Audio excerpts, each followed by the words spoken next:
Om Shanti.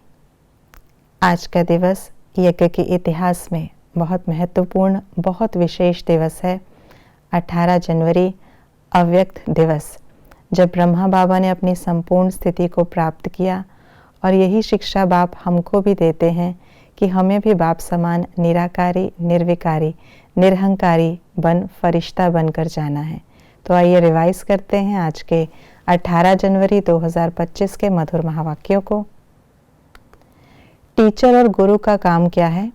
Teacher का काम शिक्षा देना, गुरु का काम मंजिल दिखाना। गुरु कौन सी मंजिल दिखाते हैं? मुक्ति, जीवन मुक्ति की। मुक्ति और जीवन मुक्ति के लिए क्या जरूरी है? मुक्ति के लिए याद की यात्रा, जीवन मुक्ति के लिए रचना के आदि मध्य अंत को जानना। अपने और दूसरों को खुशी में लाने के लिए अपने से क्या बातें करनी है? अब 84 का चक्र पूरा होता है, वापस घर जाना है। दूसरों पर कौन सी मेहर करनी है? रास्ता बताने की, तमो प्रधान से सतो प्रधान बनाने की।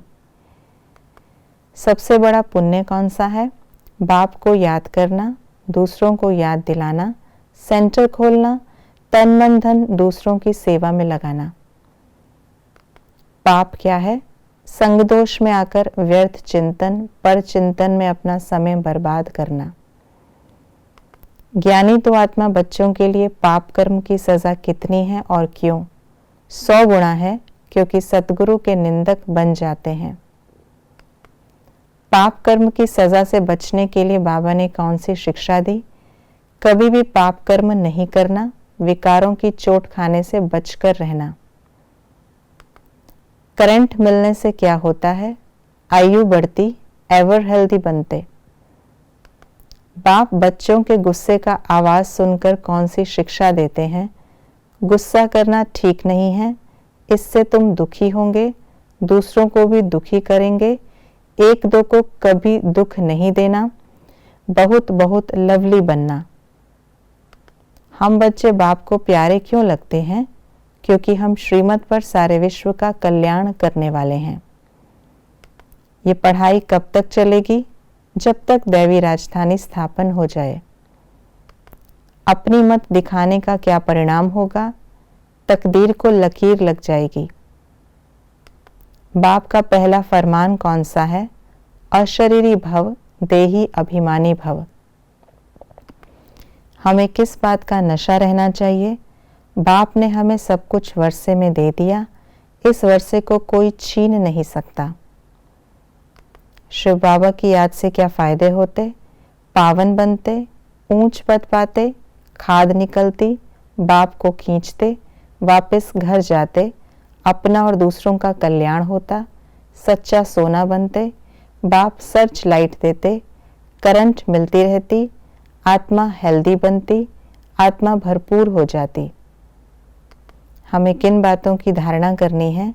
याद का चार्ट बढ़ाते रहना, मास्टर प्यार का सागर बनना, याद की यात्रा को कभी नहीं भूलना, उठते बैठते चलते फिरते लाइट हाउस होकर रहना। आज के अव्यक्त महावाक्य हैं, निरंतर योगी बनो। कर्मातीत अवस्था किसे कहा जाता है? अभी अभी शरीर में आए, फिर अभी अभी अशरीरी बन गए। कर्म करते हुए कैसा अनुभव होना चाहिए? वस्त्र धारण कर कार्य कर रहे हैं, कार्य पूरा हुआ और वस्त्र से न्यारे हुए। शरीर और आत्मा दोनों का न्यारापन चलते फिरते अनुभव हो। न्यारेपन की स्टेज में रहने से क्या होगा? अन्य आत्माओं को आप लोगों से न्यारापन अनुभव होगा, चलते फिरते फरिश्ते और राज्य पद का साक्षात्कार होगा।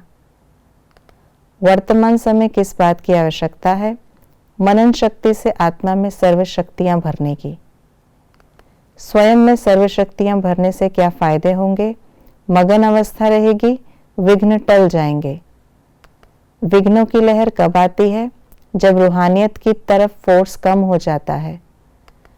अब कौन सी क्लासेस की आवश्यकता है? योग द्वारा शक्तियों का अनुभव करना और कराना। जो निमित्त बने हुए हैं उनको कौन से ख्यालात चलने चाहिए? हमारी फुलवारी किस बात में कमज़ोर है? समय देकर भी कमज़ोरियों को ख़त्म करना है। चारों ओर लाइट माइट का प्रभाव कब फैलेगा? जब संबंध संपर्क में आने वाली कमजोर आत्माओं को विशेष सकाश देंगे। नंबर आगे आने का आधार क्या है? अशरीरी स्थिति का अनुभव व अभ्यास। शक्तिशाली मनसा सकाश सेवा। मन से हर आत्मा के प्रति दुआएं निकलती रहें। हर समय हर आत्मा के प्रति मनसा शुभ भावना और शुभ कामना के शुद्ध वाइब्रेशन वाली स्वयं को और औरों को अनुभव हो। ये थी आज की मुरली की विशेष बातें। आज के दिवस का हम तपस्या करके भरपूर लाभ उठाएंगे, स्वयं भी अपने आप को शक्तिशाली बनाएंगे और वातावरण में भी शांति और शक्ति के प्रकंपन फैलाएंगे। ओम शांति।